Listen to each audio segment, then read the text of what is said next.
அன்பு குட்டீஸ். ஒரு காலத்துல நம்மளை போலவே கருப்பு வெள்ளை கோடுகளோட ஒரு குட்டி வரிக்குதிரை வாழ்ந்துச்சு. அதோட பேரு வண்ணா. வனக்காட்டுல வாழ்ந்த எல்லா விலங்குகளுக்கும் ஒரு நிறம் இருந்துச்சு. ஆனா, நம்ம வண்ணாவுக்கு மட்டும் 2டே நிறங்கள் தான்.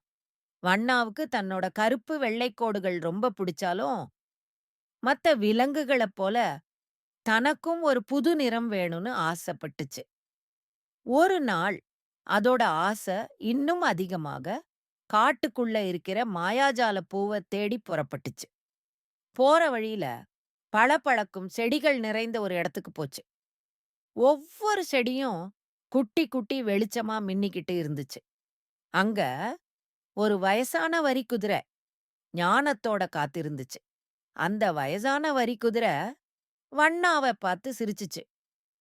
உன் கோடுகள் தான் உன்னை அழகா காட்டுது. நீ எதுக்காக வேற நிறம் தேடுறன்னு கேட்டுச்சு.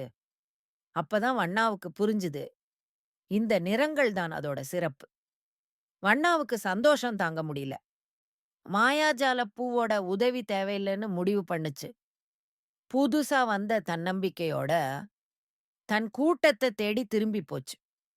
அன்பு குட்டீஸ், இந்த சின்ன கதை நமக்கு என்ன சொல்லுதுன்னா, நாம எப்பவும் தனித்துவமானவங்க. நம்ம கிட்ட இருக்கிற சிறப்பே நமக்கு அழகுதான். இனிமே உங்களோட தனித்துவத்த நினைச்சு சந்தோஷமா தூங்குங்க. இனிதே உறங்குங்கள். இது போன்ற கதைகளை கேட்க எங்களுடைய பேஜை லைக் பண்ணுங்கள், ஷேர் பண்ணுங்கள், கமெண்ட் பண்ணுங்கள். பிடிச்சிருந்தா ஃபாலோ பண்ணுங்கள்.